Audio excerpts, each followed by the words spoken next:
Então, bom dia a todos. Essa é a nona aula da disciplina de Física 3, período de 2021/1 do Instituto de Física da UFRJ, tá? A gente vai entrar no capítulo hoje de potencial elétrico e com isso a gente vai aprender uma terceira outra maneira de calcular campo elétrico e, como consequência, forças elétricas, se for o caso. Além disso, nesse próprio capítulo, a gente vai ver que essa noção de potencial elétrico é uma noção que vai estar intimamente relacionada com a noção de energia potencial elétrica também. Se por acaso vocês já viram um pouco sobre a força gravitacional, e aí acho que tipicamente seria em Física 1, ou quem sabe, aí eu estou um pouco por fora, mas talvez no próprio ensino médio, tá? Também existe um análogo do que a gente vai ver aqui no caso elétrico, para o caso gravitacional, e tem nomes bem parecidos. A gente às vezes fala do potencial gravitacional, por exemplo, na superfície da Terra, ou próximo à Terra, tá, o nosso planeta, e também fala da energia potencial gravitacional. Então é em torno disso que esse capítulo vai girar, tá? E nessa aula de hoje, eu gostaria de comentar, fazer algumas comentários, né, e falar um pouco sobre trabalho e energia potencial elétrica por um lado e depois o potencial elétrico propriamente por outro lado, tá? Então vamos começar primeiro com esse tópico inicial, que é o trabalho e energia potencial elétrica, tá? Então, eu gosto de apresentar isso da seguinte maneira, tá? Vocês sabem, esquece um pouquinho essas fórmulas que estão aí, mas vamos pensar no seguinte, ó. Digamos que a gente tivesse um apagador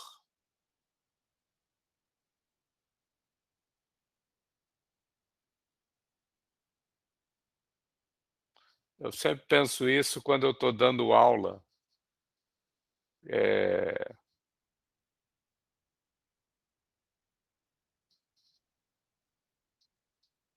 no quadro negro usual, né, e aí eu pego o apagador, quadro de giz, né, e desloco esse apagador,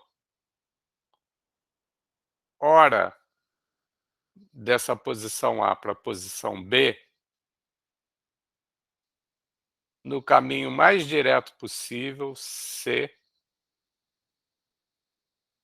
arrastando ele sobre uma mesa ou sobre o quadro, tá? Mas ora, eu pego e desloco esse apagador por um caminho bem mais sinuoso, tá? Bastante mais sinuoso, até chegar aqui no final.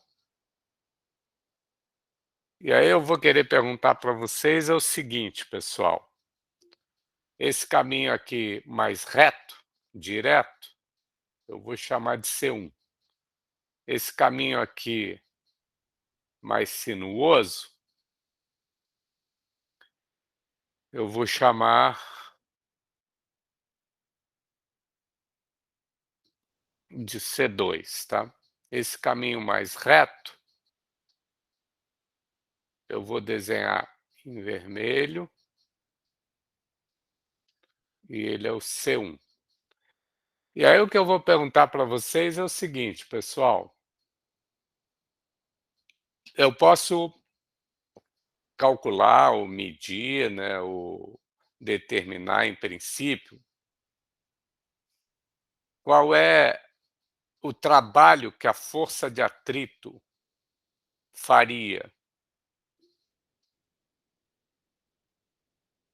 ao deslocar o apagador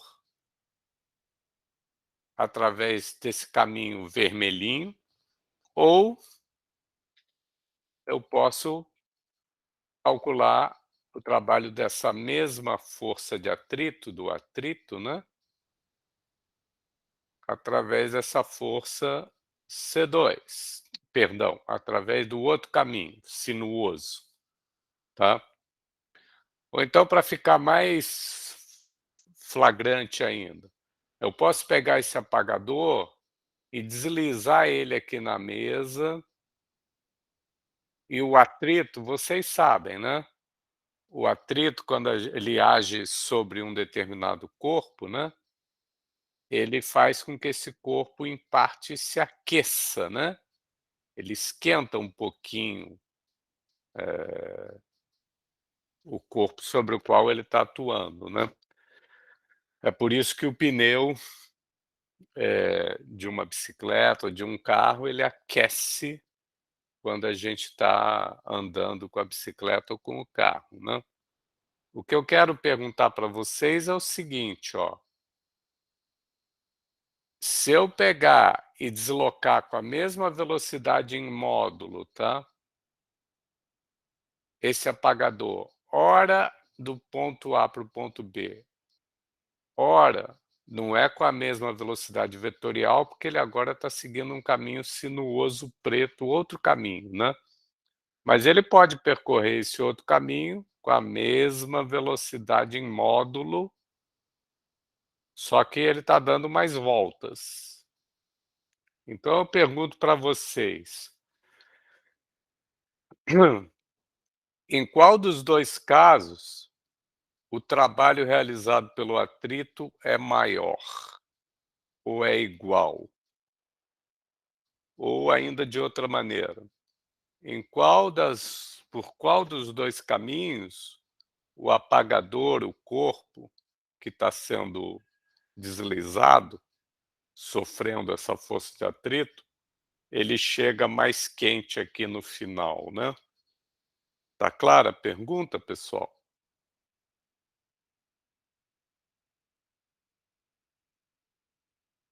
Ficou assim, professor. E aí o que que vocês apostam? O que que vocês têm a declarar?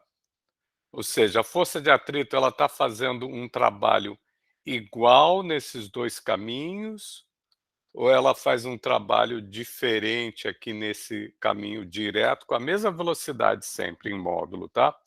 E faz um trabalho, maior aqui nesse caminho C2, menor no C1, ou o contrário, ou são iguais?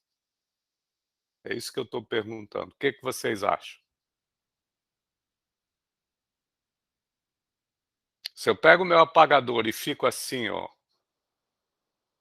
deslizando ele com a mesma velocidade, mas deslizando, dando voltas aqui até chegar aqui. Ou, pelo contrário, eu não fico nessa conversa fiada aqui não, eu vou direto com uma mesma velocidade em módulo daqui para cá. Em qual dos 2 o apagador chega mais quente? E, portanto, o trabalho da força de atrito vai ser maior. No caso, C2, né, professor? Isso foi a opinião do Lucas e o resto, concorda, discorda, o que que vocês acham? Lucas falou que ele acha que no caminho C2 vai ter um trabalho da força de atrito maior do que no caminho C1. O que que vocês acham? Acho que é igual, professor. O deslocamento é o mesmo. A distância, assim, que deslocou. Quem foi esse? Eu não prestei atenção, desculpa. Foi eu, professor Matheus. Tá, você acha que se o trabalho da força de atrito é igual, tu tá como que dizendo, né, Matheus, que se eu deslizar o apagador ou um gás, uma bola, um balão que tivesse gás dentro, eu vou deslizando esse balão em contato com a tela, em contato com uma mesa onde tem atrito, com a mesma velocidade em módulo do seu centro de massa, esse gásinho, esse balão, ele vai chegar tão quente aqui, se ele saiu com a mesma temperatura, do que quando ele saísse daqui com a mesma temperatura e ficasse dando essas voltas e deslizando mais com a mesma velocidade em módulo? Você acha que realmente vai dar a mesma geração de trabalho transformado em calor? Eu Tá creio que me sim, ouvindo? como eu disse, eu tô, acho que me baseando mais na distância, né? Como a distância é igual nos dois casos, Esquece um pouco a distância, esquece a definição formal de trabalho. Só usa uma espécie de conservação de energia, tá? se fosse pelo senso comum, eu diria dois também, que nem o Lucas. E o resto de vocês, o que vocês acham?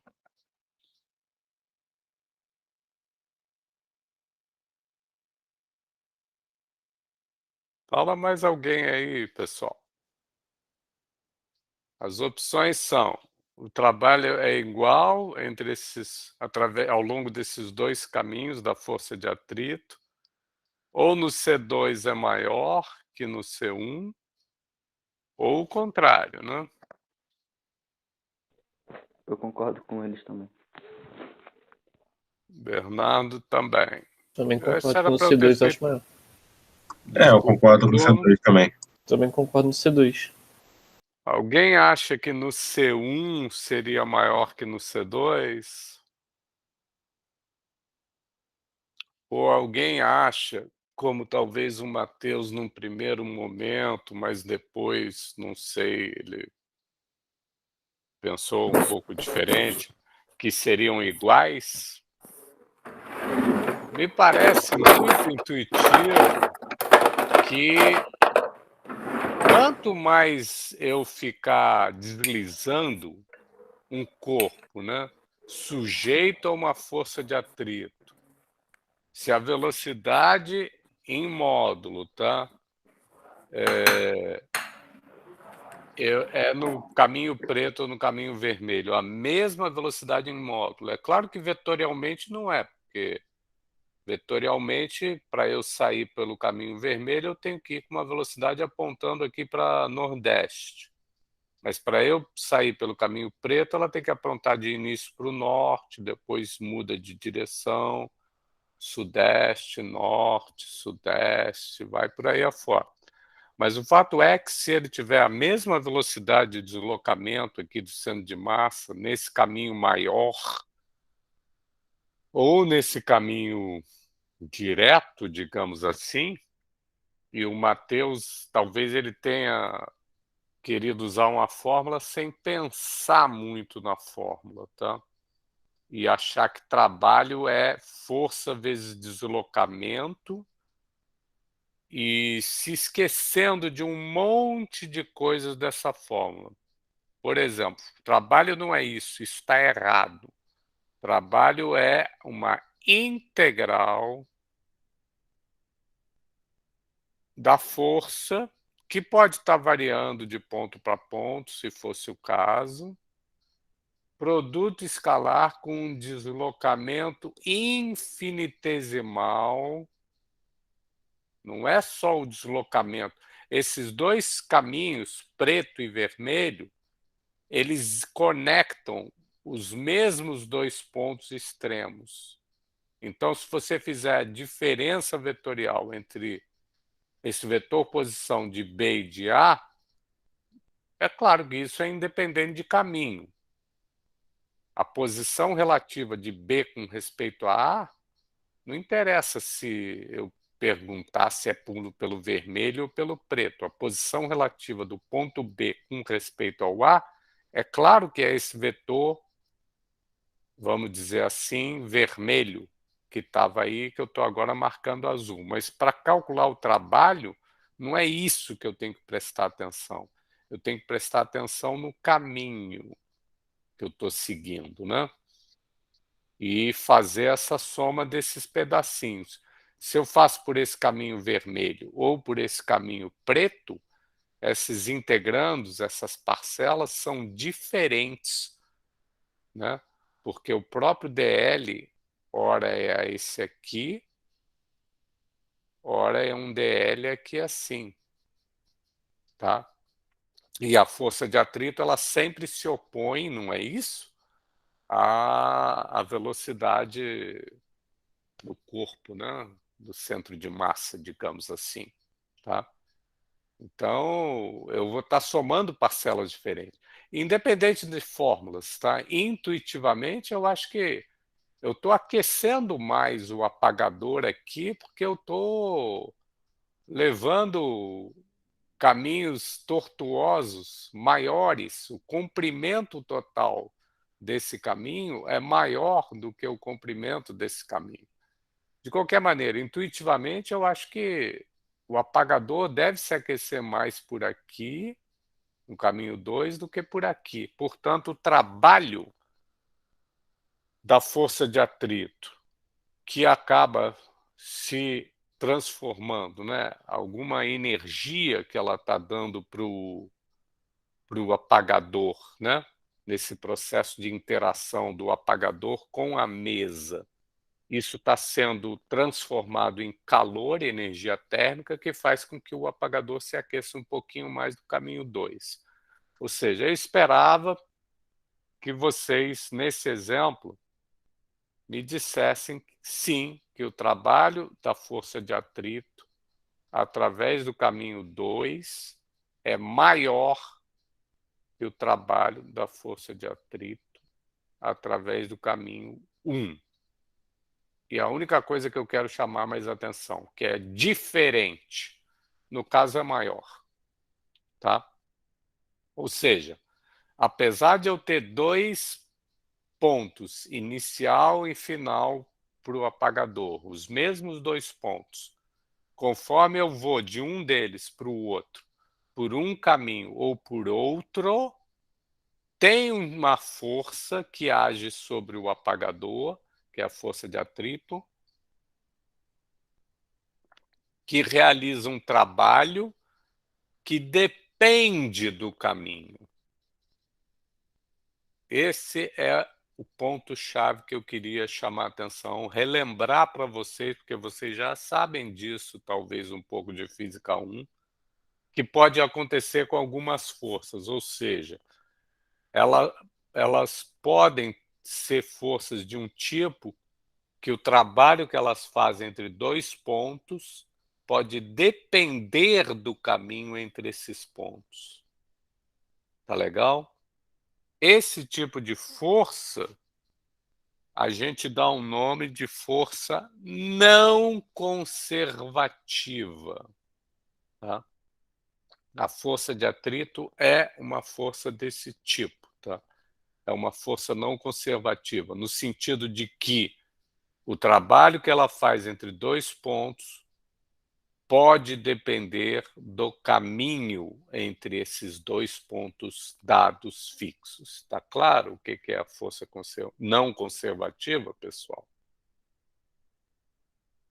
Tá legal? Ficou claro sim, professor. Bom, eu quis dar isso como exemplo inicial porque existem outras forças. Antes disso, eu vou anotar aqui. Uma força que atua sobre um sistema, uma partícula, tal que o trabalho dela. Agora eu vou formalizar um pouquinho. O trabalho é uma grandeza associada a um caminho. Então, escolhe o caminho C, que começa num ponto A e termina num ponto B. Realizado por uma certa força, F, que atua sobre a partícula ao longo de todo o caminho. Tá? Qual é a definição do trabalho? Como vocês já estão ou já viram, estão prestes a ver em cálculo 3 e já viram de maneira, mesmo que informal, em Física 1, esse trabalho ele é uma chamada integral de linha. De F, a força, produto escalar com deslocamento infinitesimal dl ao longo do caminho C. Então, quando esse trabalho, que é uma integral de linha, ele depende do caminho, vocês fixam os extremos A e B, mas variam o caminho, e aí calcula a integral de novo, ora para o azul, ora para o verde. E aí o resultado dessa integral, que é um número, né? Tem unidade de Joule, tá? De trabalho, Newton vezes metro. Quando ele depender deste caminho, a gente diz que essa força é uma força não conservativa. Tá? E é o caso da força de atrito. Se por acaso ele não dependesse do caminho, aí a gente chama a força de conservativa.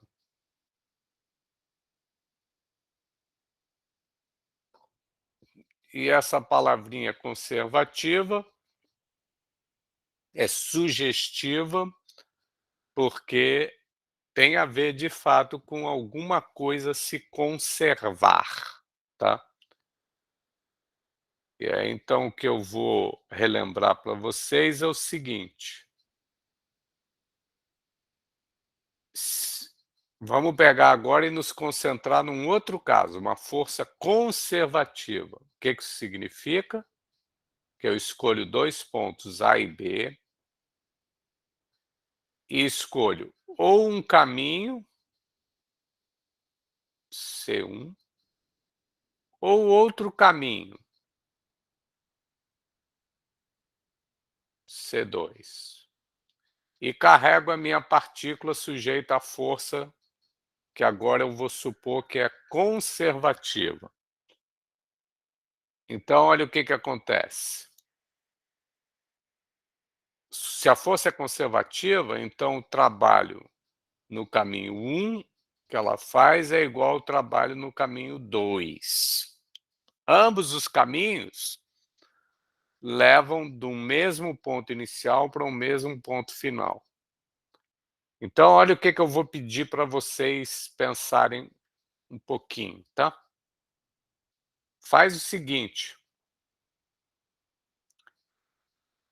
Ao invés de passear com a partícula que está sentindo a força, partícula vermelhinha, ora no primeiro caminho, ora no segundo caminho, ou seja, sempre saindo de A e indo para B, eu vou pedir para vocês pensarem uma outra coisa, tá? Vai de A para B por um dos caminhos, o C1. Mas aí, aproveita o outro caminho, C2, e volta por ele para o mesmo ponto inicial, tá? Ou seja, imagina um outro caminho C, que eu vou indicar assim, tá? De maneira esquemática. Ele é o C1 união com menos C2, tá bom? O que eu quero dizer com isso? Ele é um caminho C que tem um pedaço dele que é C1 com a mesma orientação, sentido de C1, que é qual? C1 é saindo de A e indo para B. E aí o C2 original, ele saía de A e também ia para B.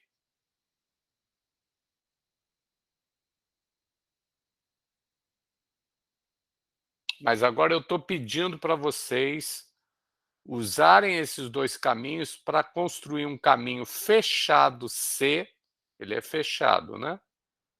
Da seguinte maneira. Um pedaço dele é o próprio C1, que me leva de A até B. Só que aí o outro pedaço é o C2 no sentido oposto, tá?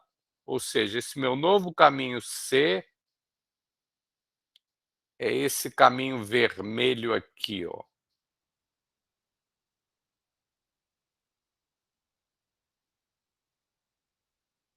Coincide com o C1, uma parte dele, e coincide com o C2 orientado ao contrário. Por isso eu escrevi menos C2. E que, portanto, me leva de B de volta para A. Ou seja, esse novo caminho C, ele é um caminho que sai de um ponto A e volta para ele mesmo. Concorda? Tá legal, pessoal?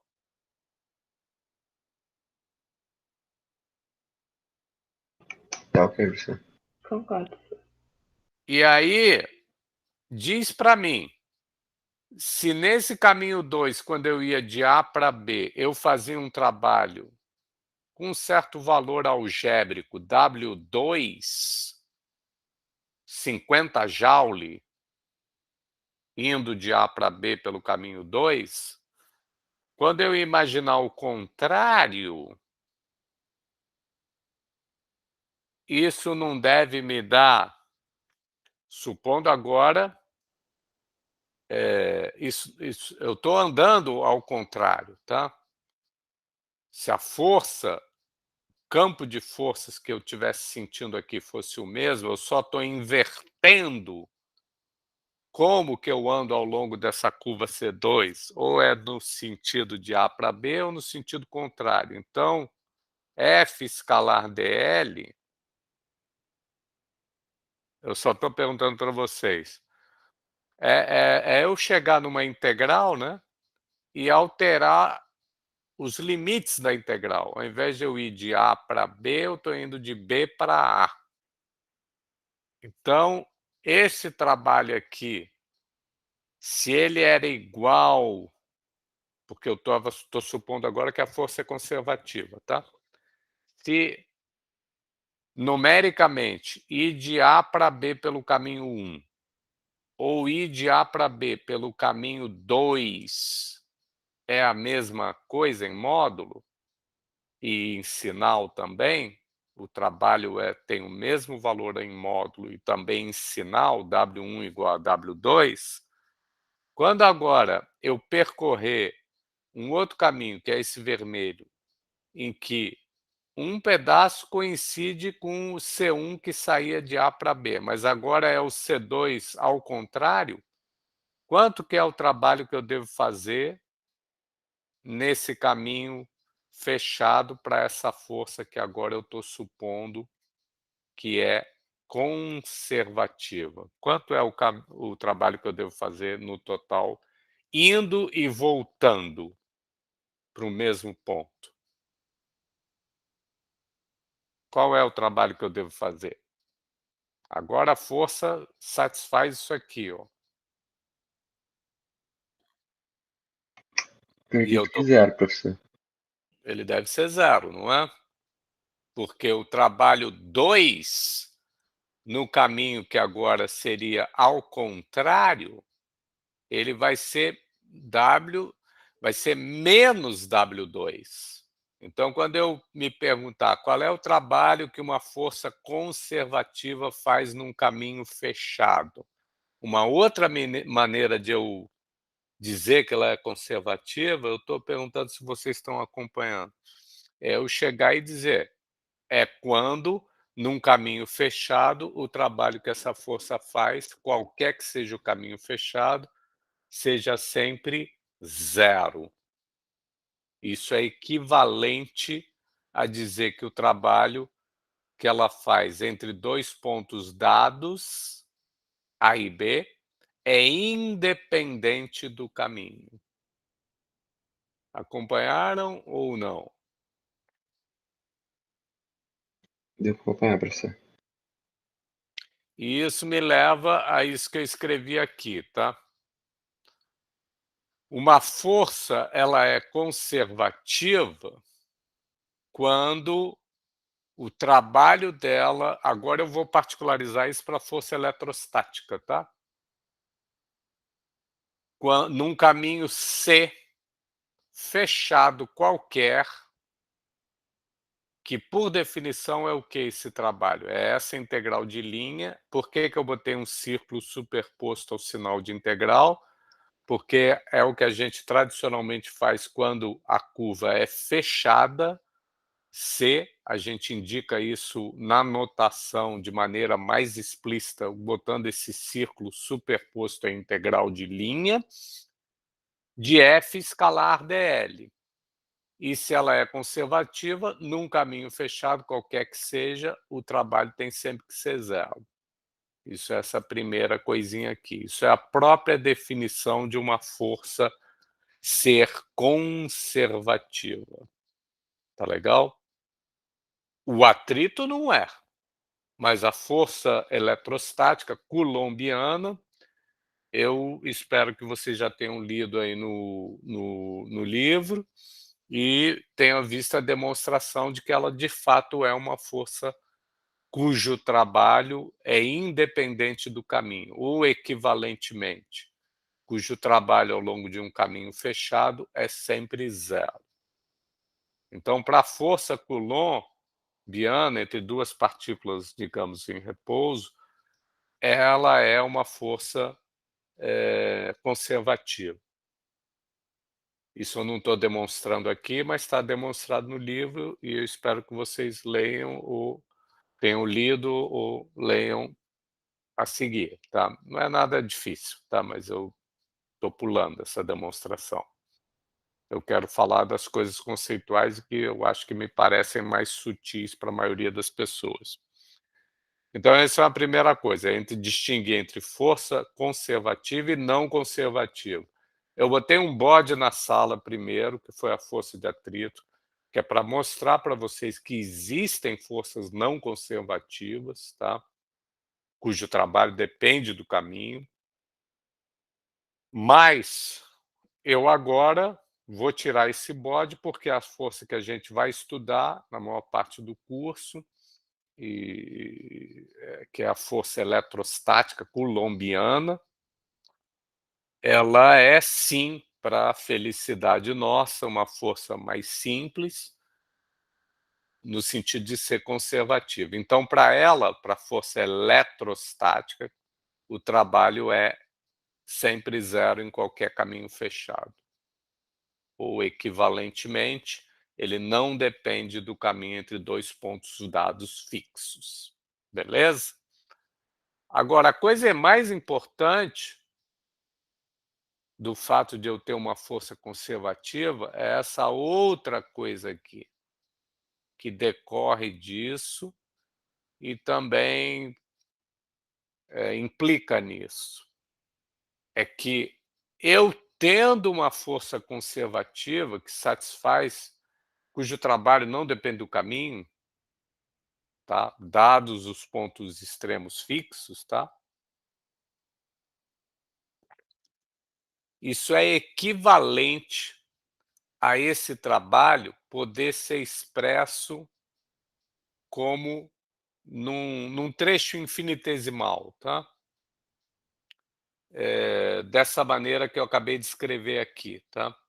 Que o trabalho infinitesimal dessa força conservativa, num trechinho infinitesimal, né, de deslocamento infinitesimal, ele é igual a variação. Existe um escalar, que é a chamada energia potencial associada a essa força elétrica, no caso, coulombiana, e esse trabalho infinitesimal, esse pouquinho de trabalho, é igual a menos um pouquinho de variação dessa energia potencial, tá?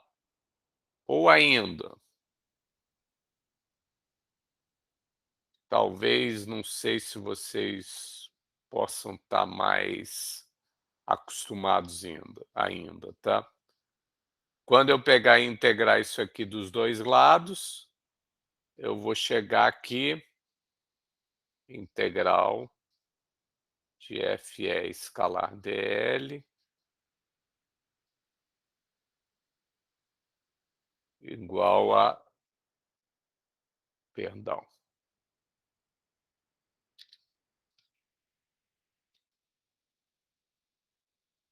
vamos por essa versão infinitesimal. O que é o trabalho infinitesimal de qualquer força? É ela vezes o deslocamento infinitesimal, produto escalar. Então, se existe essa função u, por causa disso, tá? Então, menos due, esse trabalho é a variação dessa função infinitesimal, com sinal trocado, e isso aqui é a mesma coisa que dizer que esse vetor força elétrica, esse campo de forças, definido em cada ponto, né? Para uma partícula fonte num ponto com carga Q e uma outra partícula de teste com carga Q0. Então essa partícula, se ela estiver sendo deslocada aqui, de teste, né, sofre uma força coulombiana, que a gente poderia escrever em cada ponto, e aí o trabalho que ela realiza pode ser pensado como a variação de uma função que é a energia potencial, chamada energia potencial, e, portanto, que é o que está escrito aqui, e isso é equivalente a dizer que a força é menos o gradiente dessa função escalar energia potencial. Vocês se lembram disso, estão acostumados com essa historinha? Quando uma força é conservativa, ela é menos a derivada da energia potencial. Vocês estão acostumados com isso? Se lembram disso mais ou menos, pessoal? Sim, professor. Acho que é difícil que eu nunca estudou. Né? E se quiser, eu posso pegar o exemplo de uma mola, né? Que é outro exemplo de uma força conservativa. A força de uma mola em uma dimensão, tá?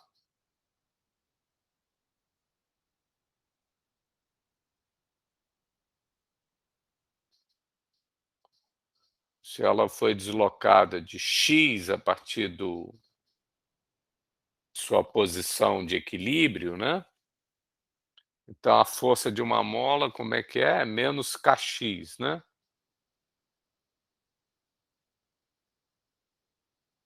Tá? E qual é a energia cinética de uma mola elástica, energia potencial? Eu falei cinética, eu falei errado. Qual é a energia potencial para essa força? Vocês devem se lembrar que é meio kx2. E por que é isso, no fundo, no fundo, no fundo? É porque menos, no caso aqui, só tem uma posição espacial, tá? Eu estou na reta, né? Estou em uma única dimensão. Então, a derivada com respeito a x dessa função, meio kx2, é quanto? Baixa um 2, fica kx, mas aí põe o sinal de menos na frente, isso é menos kx, que é exatamente a força, ou melhor, a componente x da força elástica da mola, né? Então, isso é um resultado genérico, tá? Sempre que uma força é conservativa, ou seja, o trabalho que ela faz num caminho fechado é sempre zero, ou equivalentemente, o trabalho que ela faz entre 2 pontos não depende do caminho, é sinal que pode se encontrar. Isso é algo que vocês vão aprender em cálculo 3. Pode ser até um pouco chato, mas você pode ter certeza que se essa força é conservativa, como é o caso da força elástica ou de uma mola, então existe uma função escalar, a força é um vetor, a função escalar, que é a chamada energia potencial, cujo gradiente com sinal trocado é a força, tá?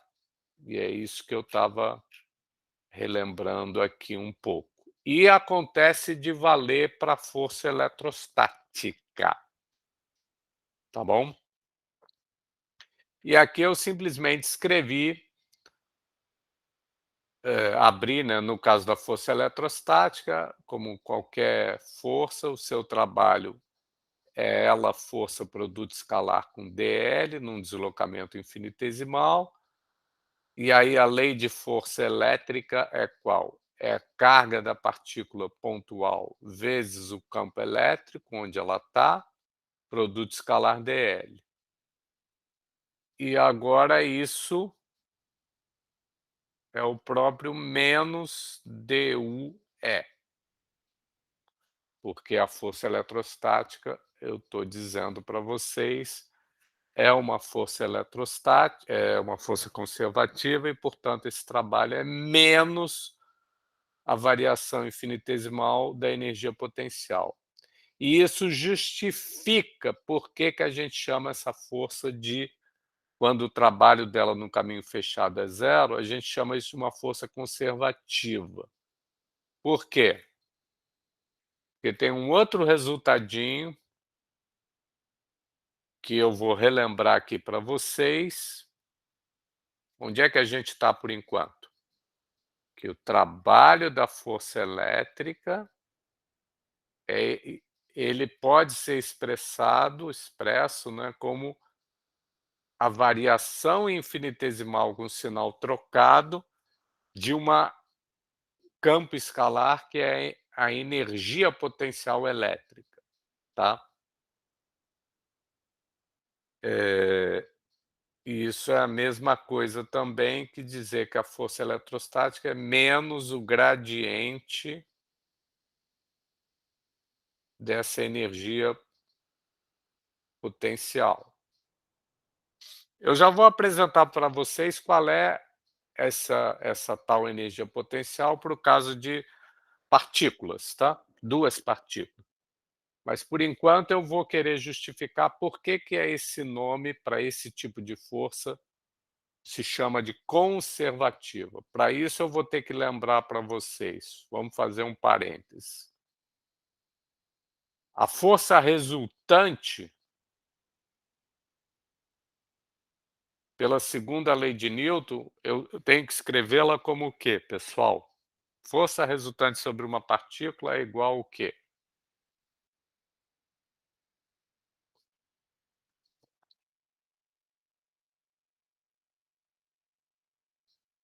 Massa vezes aceleração, né? Massa vezes a derivada da velocidade com respeito ao tempo, né? E aí agora eu vou com isso provar o chamado teorema do trabalho e energia cinética. Eu vou relembrar para vocês isso, tá? Então, se eu fizer para uma partícula, né, pegar essa força resultante e calcular o trabalho que ela faz num deslocamento infinitesimal dl da partícula sobre a qual ela atua, o que eu teria que calcular é isso aqui, né?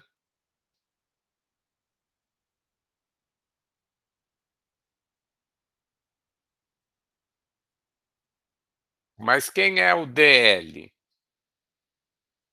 para uma partícula pontual que está se deslocando com uma certa velocidade v? Esse deslocamento é um vetorzinho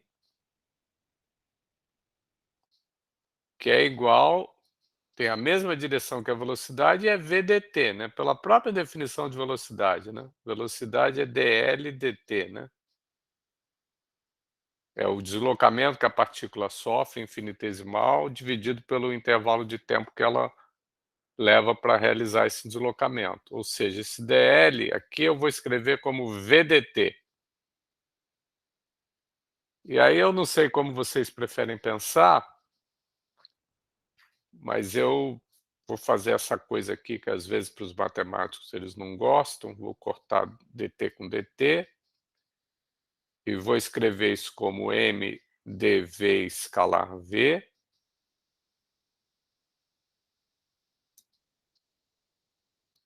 e vou escrever isso como m dv escalar v é a mesma coisa que a diferencial de v ao quadrado dividido por 2, tá? Por quê? Porque a diferencial de v ao quadrado é 2v dv.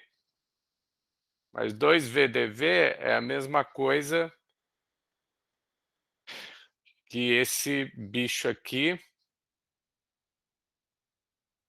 Tá bom, vou fazer de uma outra maneira. Vocês podem estar desconfiados, então vou fazer assim. A diferencial de v ao quadrado é a mesma coisa que a diferencial do v escalar v. V ao quadrado é v escalar v. E qual é a diferencial de v, do produto? É a soma, regra do produto, né? Da diferencial, da derivação, né?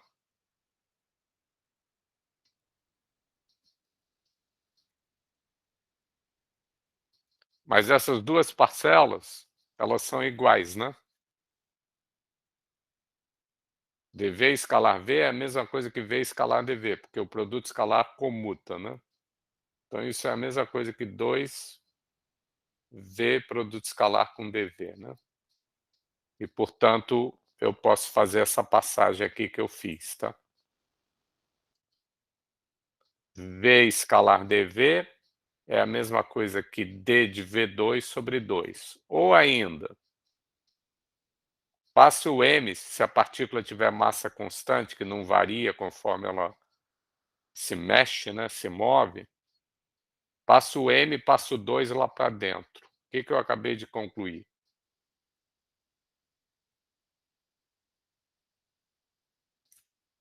Que o trabalho infinitesimal da força resultante sobre uma partícula, mexi, é igual ao quê? É igual à variação infinitesimal da energia cinética, né? Ao invés de chamar de EC, eu vou chamar de A maiúsculo, tá?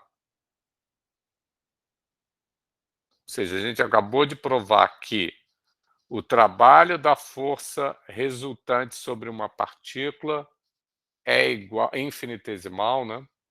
Integrado também, se quiser. Agora integra os dois lados. Ele é igual ao quê? Ele é igual à variação infinitesimal da energia cinética dessa partícula.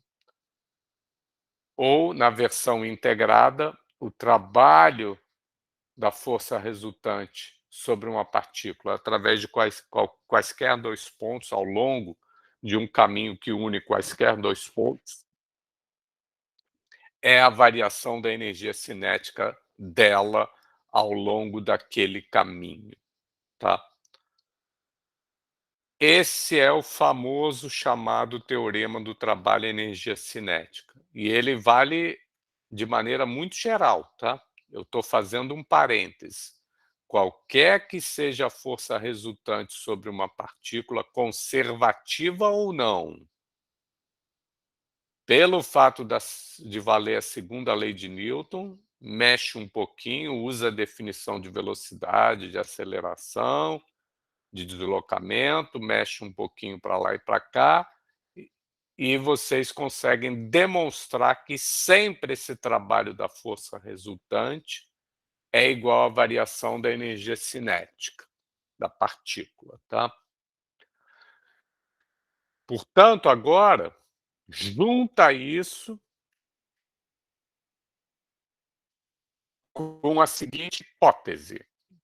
Isso é uma coisa muito geral, mas agora pega e faz o seguinte: supõe que a força resultante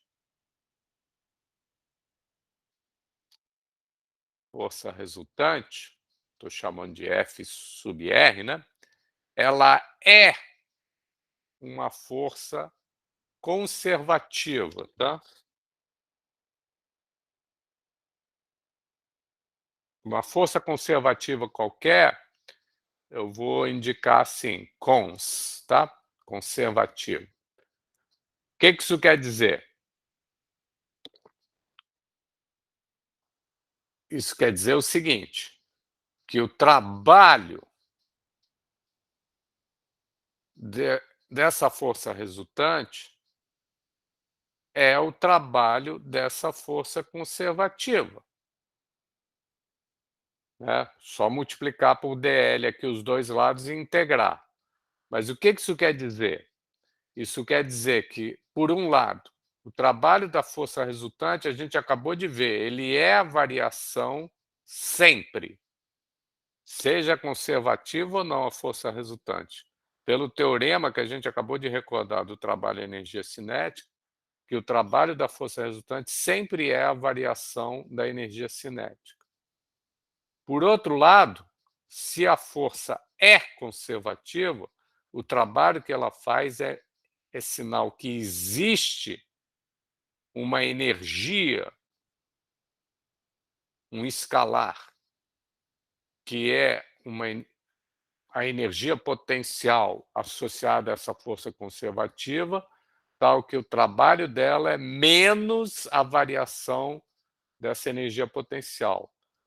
Passa as duas coisas para o mesmo lado. ΔK, passa o ΔU para o outro lado, mas ΔU igual a zero. A variação de uma coisa mais a variação de outra é a mesma coisa que a variação da soma dessas coisas. E aí, então, o que a gente está finalmente concluindo para o caso de uma força conservativa? Tem lá uma força que age de qualquer maneira, mas ela é conservativa, tá? Ou seja, ela é menos o gradiente de um campo escalar U, que é a sua energia potencial. Quando esse é o caso, é sinal que, ao uma partícula seguir um caminho qualquer C, qualquer que seja ele, esse vermelho, esse azul, um verde, qualquer outro caminho,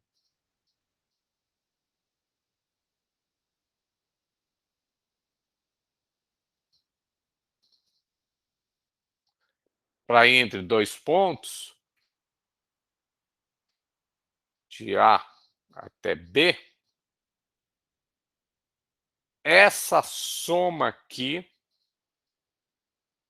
que a gente chama de energia mecânica, ou energia do sistema total, que é a soma da energia cinética mais a energia potencial, cinética, com potencial, essa soma,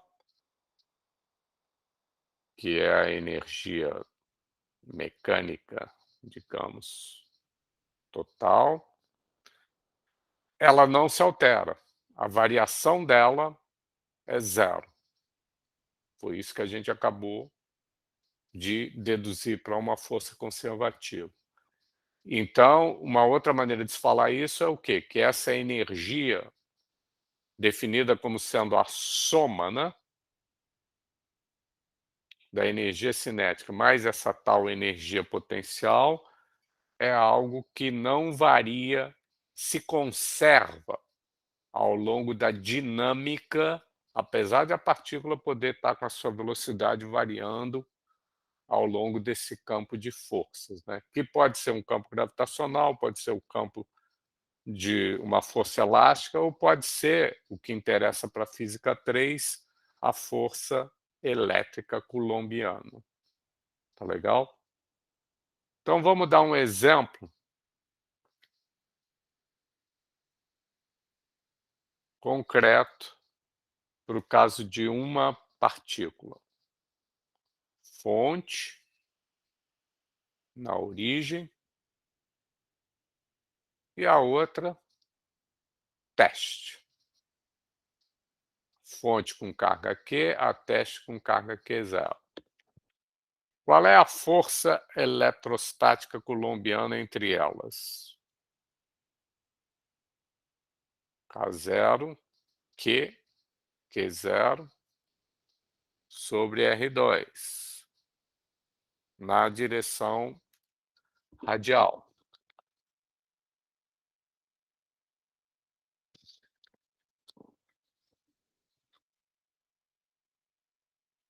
Sabe qual é a força?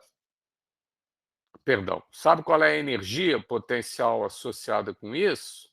Com essa força? Ao invés de eu deduzir isso tintim por tintim, que está feito no livro, eu vou botar um jogo de adivinhação para vocês. Quando a força é conservativa, que eu estou dizendo que a eletrostática existe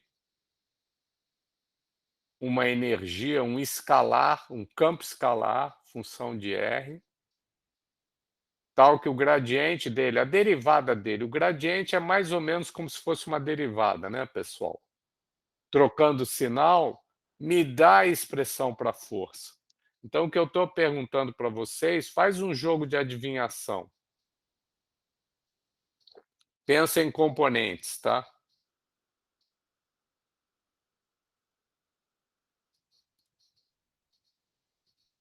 O gradiente em coordenadas cartesianas tem essas componentes, né?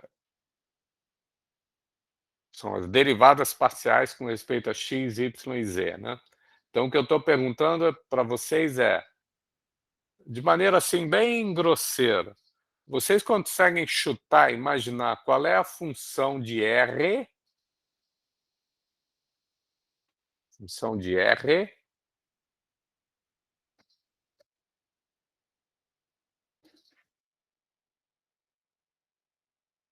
que na verdade vai ser função só da distância entre essas partículas,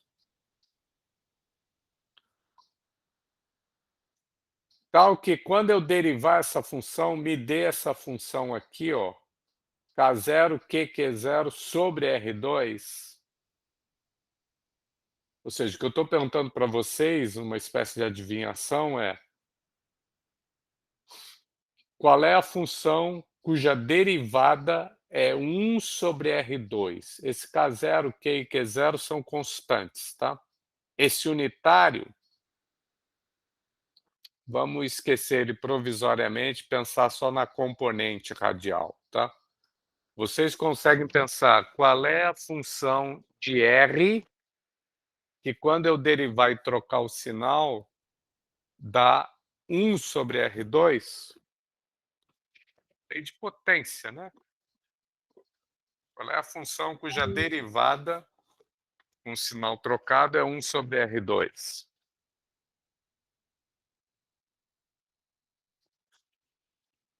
Que vai ser a tal energia potencial entre essas duas partículas interagindo eletricamente. É menos 1 sobre R? É menos 1 sobre R, né? Tá certo? Se eu pegar menos 1 sobre R e derivar com respeito a R, faz todo mundo aí de cabeça e acompanha se não vai dar 1 sobre R2.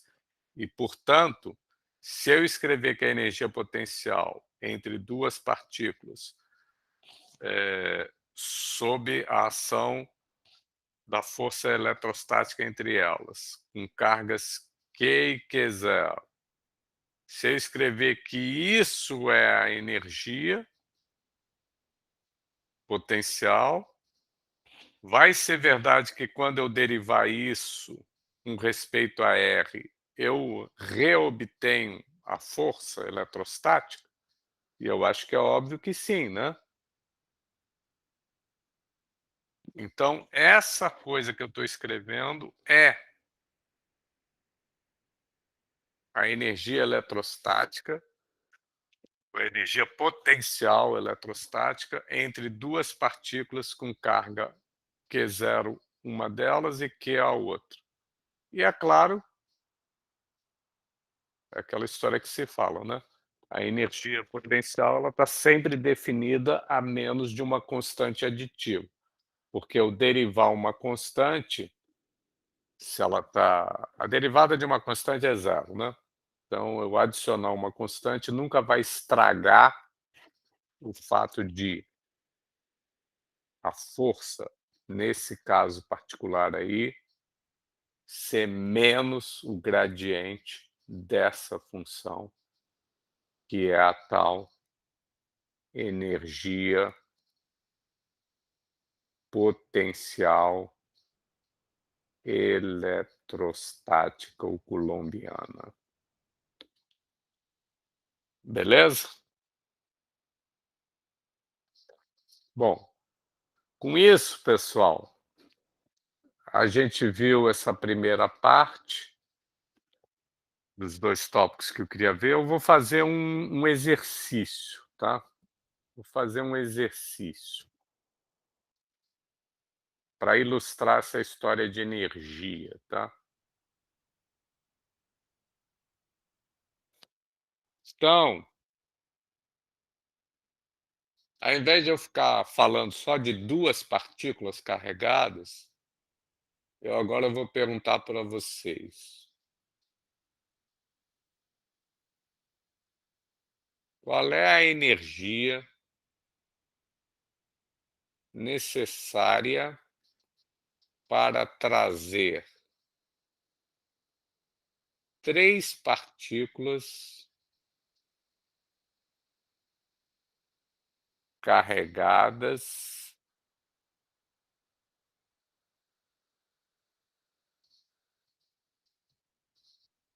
originalmente muito afastadas umas das outras,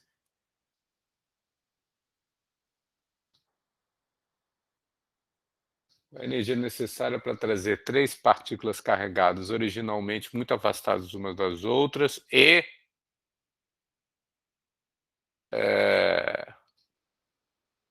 construir o triângulo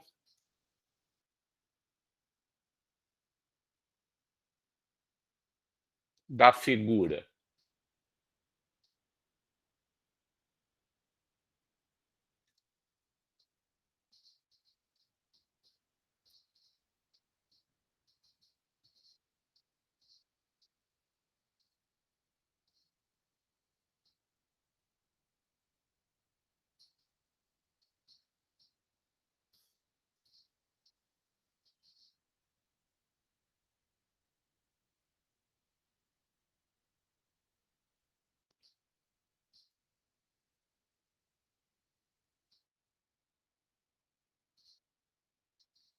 Onde as distâncias entre as partículas estão dadas, tá? A1 com A2 é R12, A2 com A3 é R23, etc. Tá? Ou seja, eu quero pegar e imaginar que essas partículas elas estavam lá no infinito, muito afastadas umas das outras. A2 lá para cima, para noroeste, A3 lá para cima, para nordeste, e A1 aqui lá para baixo, para sudoeste, infinitamente afastadas. se elas estão infinitamente afastadas, a energia potencial de interação entre elas, quando R, a distância entre elas, vai para infinito, isso aqui vai para zero. Então, a menos de uma constante aditiva, que eu vou passar a tratar como zero, tá? Para não complicar a vida, eu só estou interessado em variações dessa tal energia. Originalmente, a energia potencial entre elas, quando elas estiverem muito afastadas umas das outras, é zero. Mas agora, eu vou querer trazer uma, trazer outra e a terceira, a última, de modo que elas adquiram essa configuração aqui com essas distâncias e certos ângulos, né, se eu quisesse. Daria para calcular ângulos, né? Que eu estou supondo que os lados estão conhecidos, tá? Eu quero que a 1 e a 2 estejam a uma distância, sei lá, de 5 centímetros, entre a 2 e a 3 a distância é 10 centímetros, e entre a 1 e a 3 a distância, sei lá, uns 15 centímetros mais ou menos, tá? Na verdade, teria que fazer as continhas. Bom, que é para isso formar esse tal triângulo aí. Beleza? Então, é esse o trabalho que eu quero calcular. Se a minha pergunta tivesse sido qual é o trabalho para eu trazer duas partículas a uma distância e colocá-las a uma distância r uma da outra, a resposta eu acho que é óbvia, né? O trabalho e a energia, né? Correspondente. Seria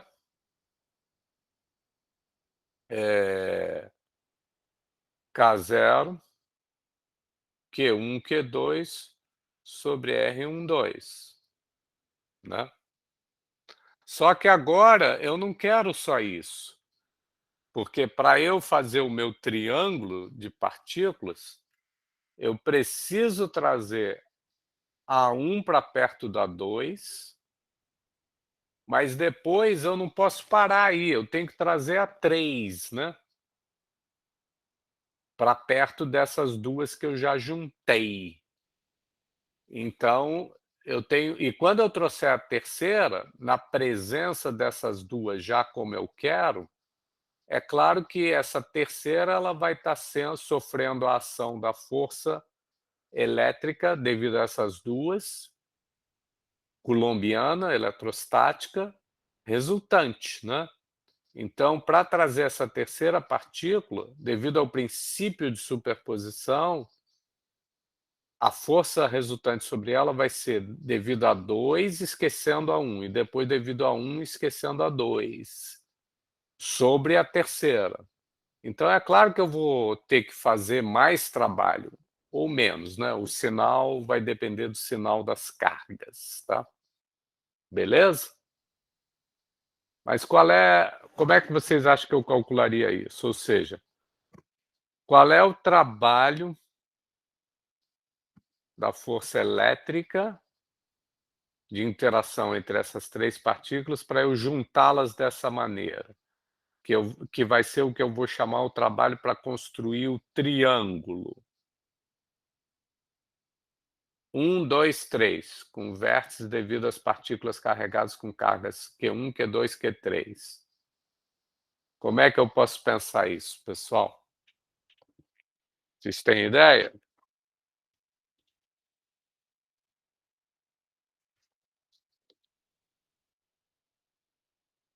Quantas parcelas eu vou ter que escrever aqui? Por causa dessa história de primeiro eu deixei a 3 lá no infinito, mas aí eu trouxe a 2 para perto da 1. E aí depois, isso me deu uma certa parcela, uma parcela. Quando eu for trazer a 3, quantas parcelas outras eu vou ter que escrever? Mais duas, cada uma referente à ação de uma das cargas, Q1, Q2 na Q3. Não é isso? Ou seja, eu escrever essa coisa aqui Mesmo que eu não explique tintim por tintim, mas não está óbvio?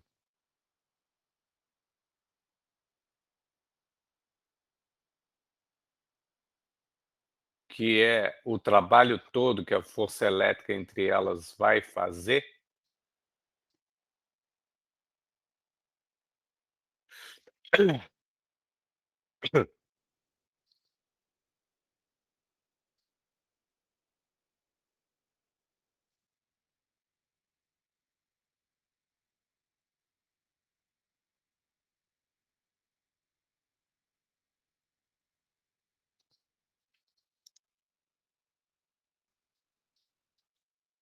Não é isso, pessoal? Esse é o trabalho realizado pela força elétrica para construir esse triângulo no sentido de trazer as partículas que constituiriam os seus vértices lá do infinito, de distâncias infinitamente grandes entre elas, e trazer para botar nesse triângulo finito aqui, com certas distâncias R12, R13, R23, conforme solicitado, né? Deu para acompanhar, pessoal? Deu sim, professor. Se eu tiver agora N partículas e quiser o trabalho para botar essas N partículas juntas, partículas essas com as suas cargas Q1, Q2, Q3 até Qn. Generaliza essa fórmula, diz o que eu devo escrever quando eu tenho N partículas. Qual seria o trabalho para juntar elas todas, formando uma figura com N vértices, né? Os N pontos onde eu vou colocar essas partículas. Isso não precisa ser um polígono, porque pode estar fora do plano, né? Seria, sei lá, um N-ágono, né? Um N-edro, sei lá. Três formam uma figura plana. Só que quando eu trouxer uma quarta, eu posso botar ela no mesmo plano ou eu posso botar fora do plano, né? Aí isso seria, sei lá, tipo uma pirâmide ou um tetraedro e vai por aí afora. Para N, sei lá qual é o nome, acho que é N-edro, sei lá, um nome aí. Mas qual é a fórmula que eu teria que escrever generalizando para N?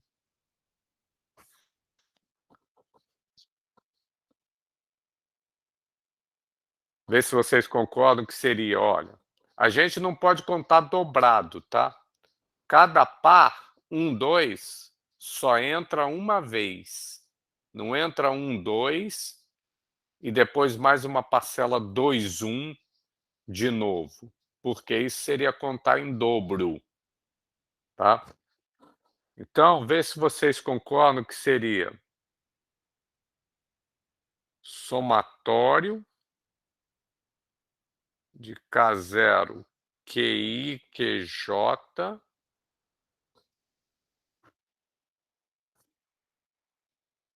dividido por R e J, somando em I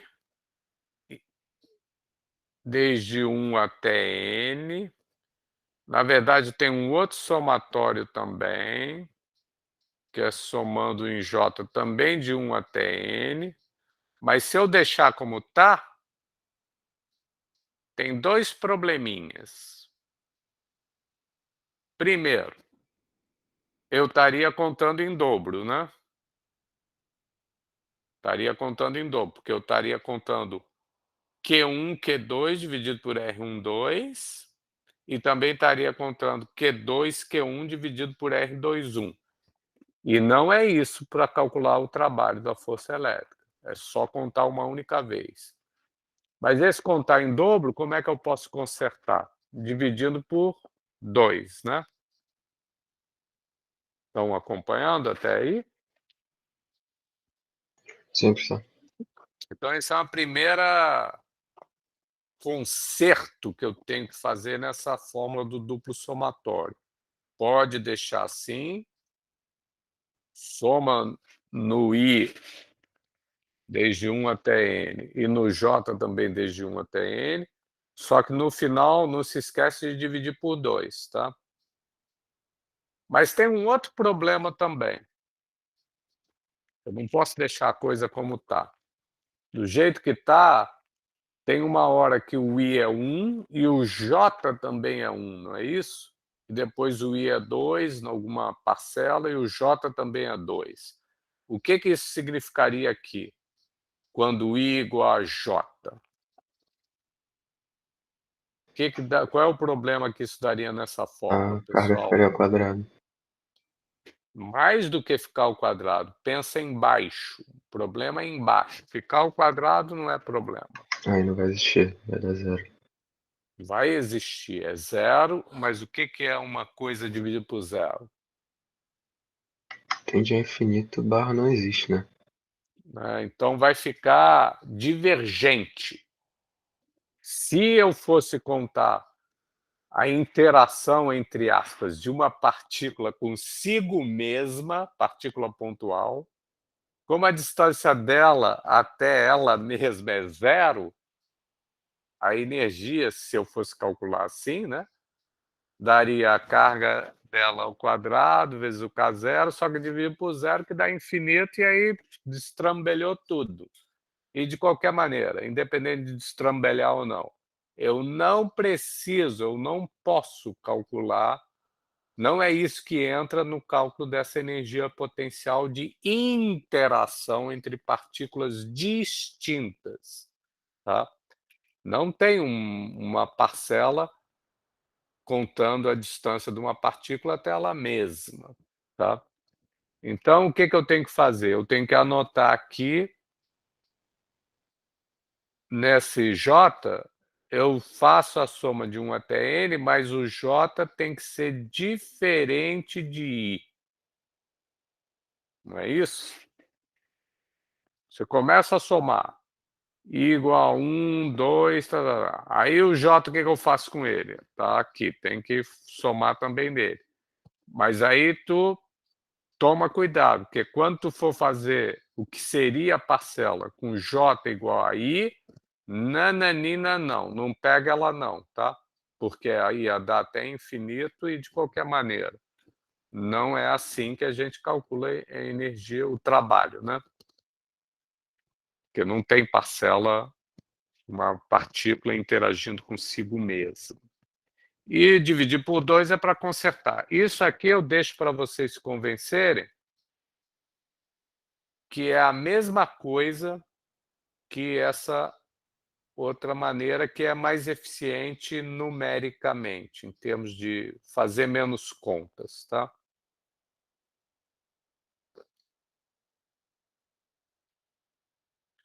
É você pegar e continuar com esse somatório em I de 1 até N, só que aí o J, sabe o que vocês fazem? Faz somatório de J maior que I. Qual é a vantagem disso, desse último aqui? É porque aí, se vocês fossem fazer um código, tá? De computador, para calcular isso que está aqui em cima, vocês estariam calculando duplamente Q1, Q2 sobre R12. E depois Q2, Q1 sobre R21, que é a mesma coisa. E é por isso que depois vocês dividem por 2. Mas vamos pensar, fazer essa soma Q1, Q2 sobre R12 mais Q2, Q1 sobre R21 e depois dividir por 2, isso é um desperdício de memória e operação no computador, né? Então, o mais negócio é, começa com o índice I, Q1. Ah, é Q1? Aí o J, o que eu faço com ele? eu mantenho I igual a 1 e faço todo J maior que 1, ou 2, ou 3, ou 4, até N. E aí, a seguir, eu passo para o I igual a 2.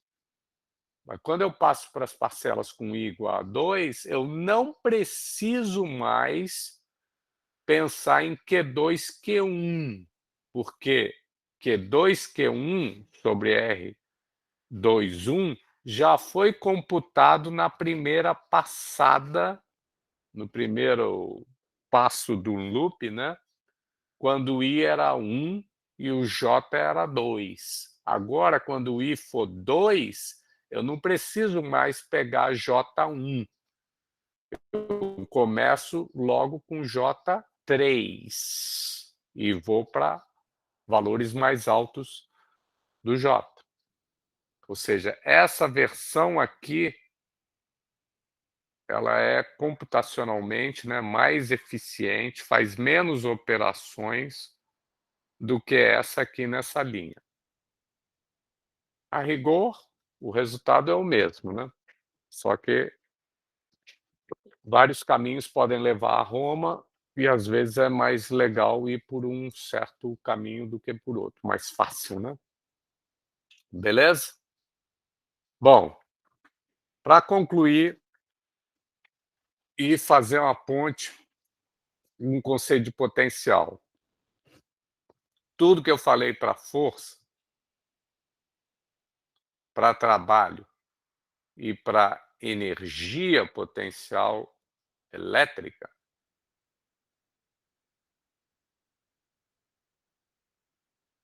eu vou agora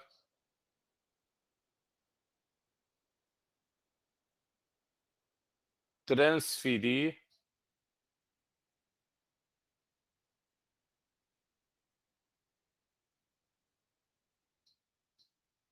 para o que seria o tal potencial elétrico. A força, que é o que eu falei até agora, somente, exige no mínimo duas partículas: fonte e teste, com certas cargas. Agora, eu vou, tudo isso que eu falei para força, energia potencial, trabalho, etc., eu vou transferir para o campo puro. Como? Da seguinte maneira.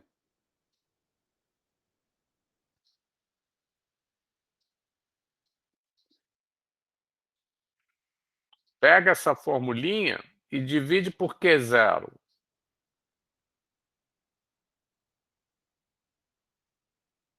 Que é a carga da partícula de teste.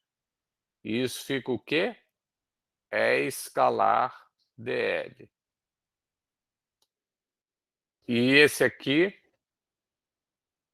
menos D de UE, dividido por Q0. Ou ainda, passa o Q0 para dentro da diferencial, né?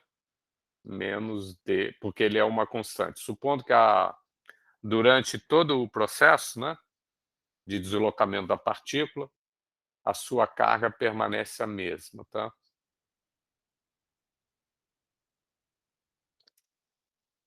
Então, o que eu vou fazer? Eu vou chegar e, prestando atenção nisso aqui,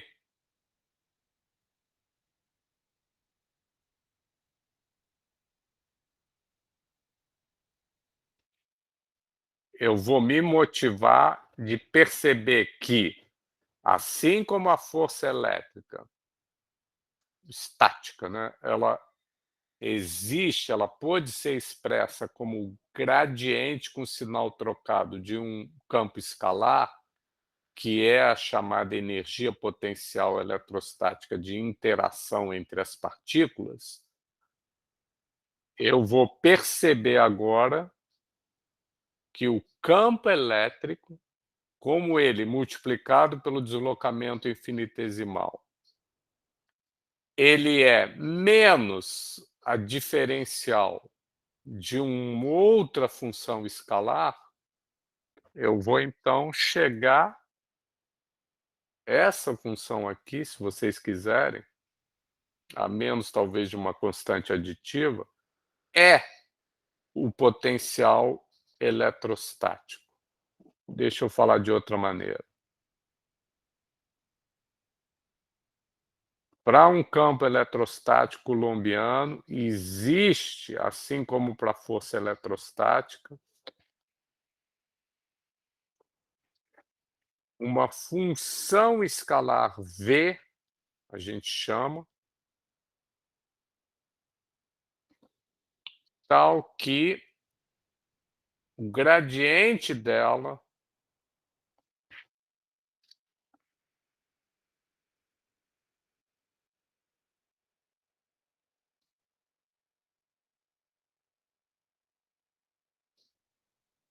com o sinal trocado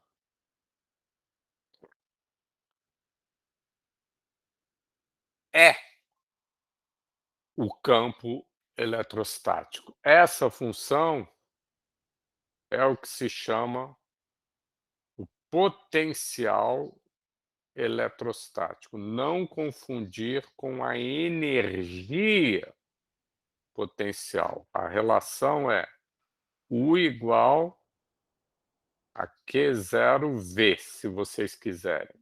Mas, na pior das hipóteses, uma constante aditiva que não fede nem cheiro, se vocês quiserem, tá? Então, no caso concreto de uma partícula fonte, só uma, porque agora tem sentido para o potencial eu me perguntar isso. Ela está na origem com carga Q. Qual é o campo elétrico que ela cria à sua volta? K0 Q sobre R2 na direção R, radial. Então, se eu fosse desenhar, por exemplo, via os vetores, seria isso aqui, mais ou menos, se a partícula fosse positiva, né? Algo assim, né? Agora, como esse tal potencial é uma função escalar, um campo escalar definido no espaço, função de ponto, cuja derivada, ou melhor, o gradiente com sinal trocado, tem que dar o E, é óbvio que esse V para essa partícula de fonte, ele é quem? É o K0 Q sobre R. Ah, não acompanhei não. Não seja por isso. Esse V é a energia potencial dividido por Q0. Mas a gente já viu que a energia potencial para uma entre duas partículas pontuais é K0 QQ0 sobre R. Então, quem é o E sobre Q0? Se preferir pensar dessa outra maneira, é K0 Q sobre R. Tá? E, de novo, sempre tem a possibilidade de mais uma constante. Tá? Então, tendo definido esse potencial, eu vou fazer agora umas observações sobre ele. Primeiro, energia potencial é uma coisa, é designado por U. E as suas unidades no SI são, como qualquer unidade de energia, o Joule, né? Cuja abreviatura é J maiúsculo.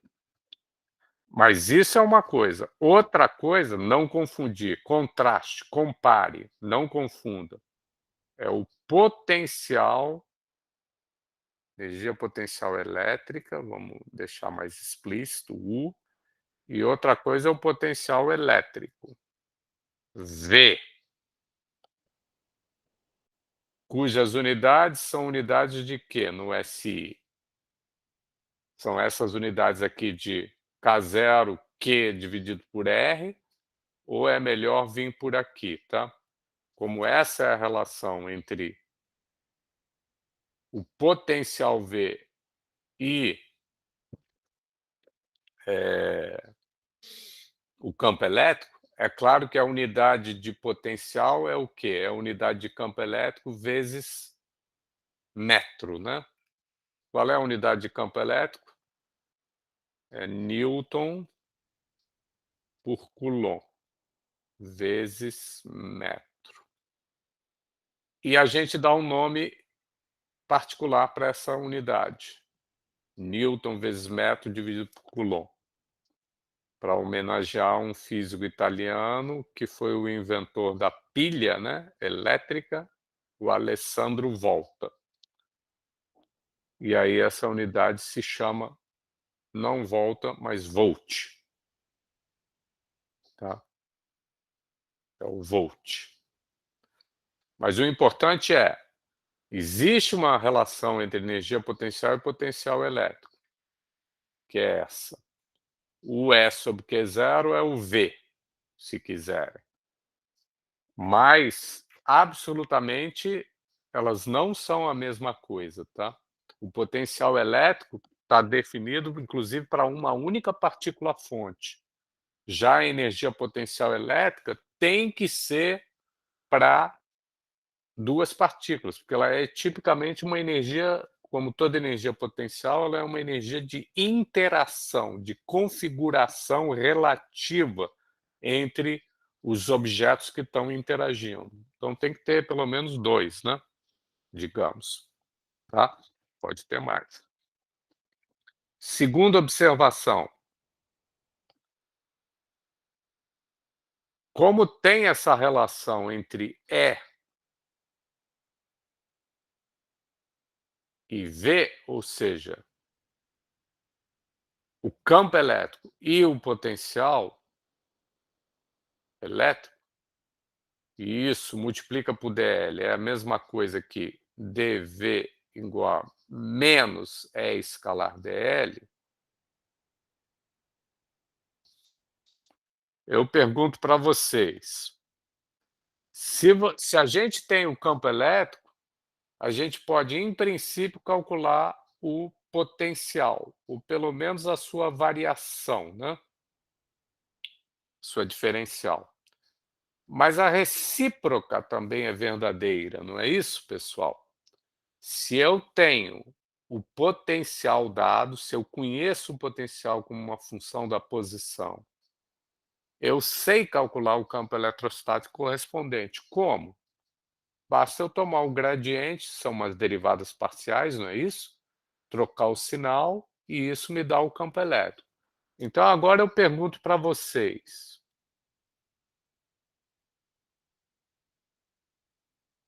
saber o campo elétrico num ponto significa eu ter que dar quantos números, pessoal?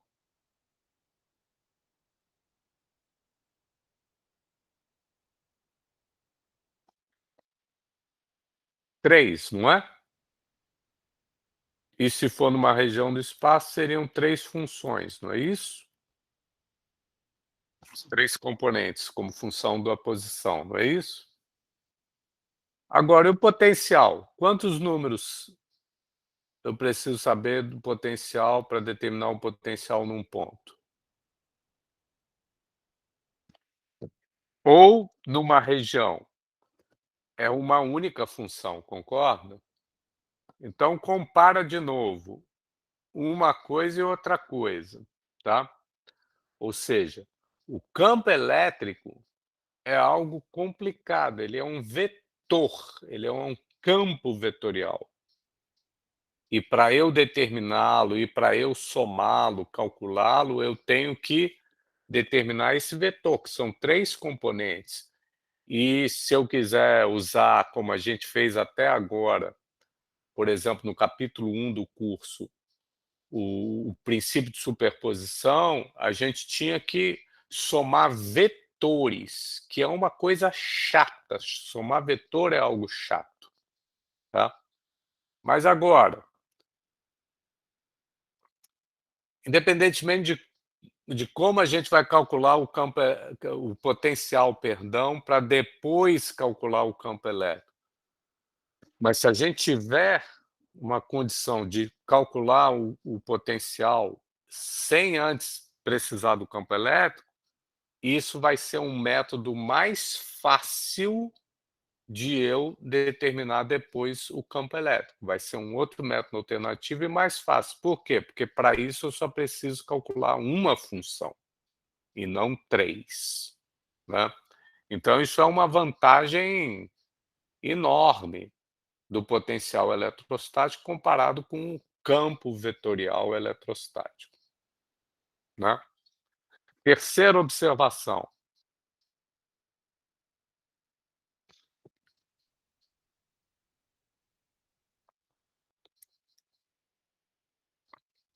É o nível ou zero do potencial,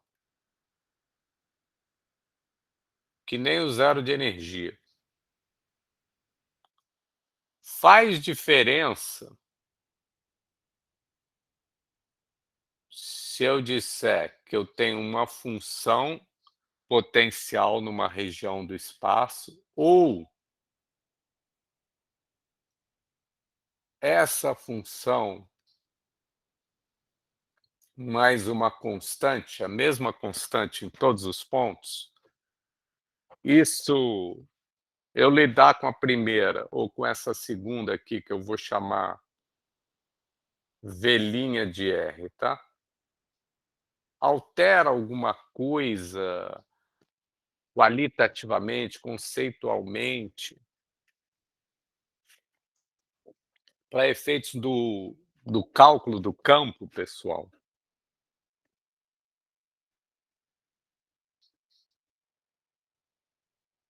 Ou seja, o campo elétrico linha, usando esse V', ele seria menos o gradiente de V', né? Mas quem é V'? V' é V mais uma constante.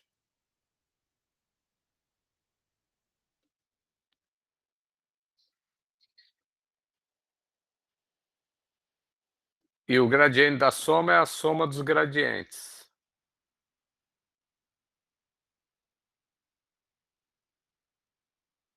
Mas qual é o gradiente de uma constante? Qual é a derivada de uma constante? Zero. Portanto, se vocês tiverem numa região do espaço dois potenciais, funções potenciais elétricos, que diferem por uma constante em cada ponto, a mesma constante, perdão, melhor dizendo, isso não vai implicar que vocês tenham dois correspondentes campos elétricos distintos. Não, pelo contrário, são o mesmo campo. E, portanto, as forças também vão ser as mesmas, né? Elétricas.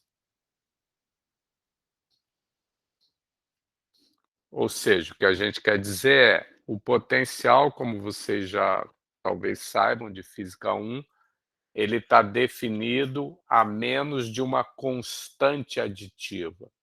E aí a gente pode tipicamente escolher o valor dessa constante para que o potencial seja zero em algum lugar, em algum ponto que seja interessante para nós. Então deixa eu ilustrar isso. Qual é o potencial de uma partícula pontual? Como a gente acabou de ver, é K0Q sobre R, tá? Porque isso, quando derivado e trocado o sinal, dá o campo elétrico criado por essa partícula, K0Q sobre R2 na direção radial. Então esse é o potencial provocado por uma partícula pontual com carga Q em todo o espaço em torno dela. Eu posso somar uma constante aqui? Pode, posso. Não estraga nada. Não estragar significa não altera o valor do campo elétrico, não altera a força, não altera nada. Tá? Diferenças de energia não altera, altera a energia, altera o valor do potencial. Mas a única coisa do potencial, da energia potencial que interessa mais são diferenças entre dois pontos. E aí, na diferença entre dois pontos, essa constante, ao subtrair, vai para as cucuias, desaparece. Então, como que eu posso aproveitar isso? É o que a gente tradicionalmente faz para uma partícula. A gente chega e diz, para uma partícula, o potencial sempre pode ser feito igual a zero no infinito. Por quê? Basta vocês pegarem, quando o R tende a infinito, faz essa constante igual a zero. Se vocês fizerem essa escolha de referência, a fórmula para o potencial fica mais simples, né? Eu não tenho que ficar mais 50 volts, mais raiz quadrada de 5 volts. Não preciso, basta escrever isso, tá? Então isso é algo que comumente a gente faz, tá? Essa escolha. Mas não está errado manter aqui uma constante, se fosse o caso. Por que que não está errado? Porque não afeta em nada o valor do campo elétrico correspondente. Beleza? Quarta e última observação, e com isso eu encerro a aula. Nada disso seria útil se a gente não conseguisse ter uma maneira, para não estar num círculo vicioso, tá? De calcular o potencial sem ser integrando o campo elétrico. Porque se fosse assim, sempre para eu calcular o potencial, eu teria que primeiro conhecer o campo elétrico. E eu tinha prometido nesse capítulo que a gente ia aprender uma terceira outra maneira para calcular campo elétrico sem estar em círculo vicioso, sem ter que supor ele, né? Então, isso vai me levar a apresentar para vocês o chamado princípio de superposição para o potencial. Vai ser válido um princípio de superposição potencial. E é por isso que a gente vai conseguir pegar uma distribuição genérica de cargas, contínua ou discreta,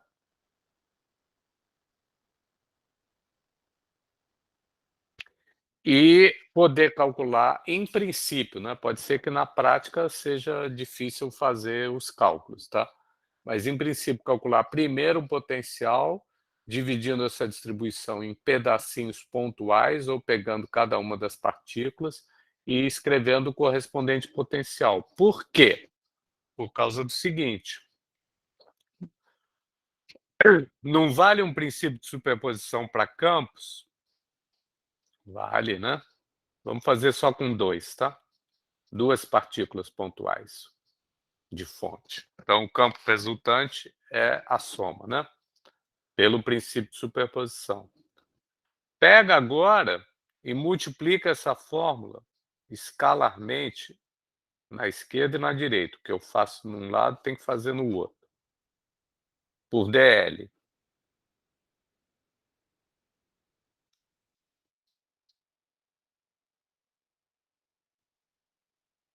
Produto escalar com a soma é a soma dos produtos escalares.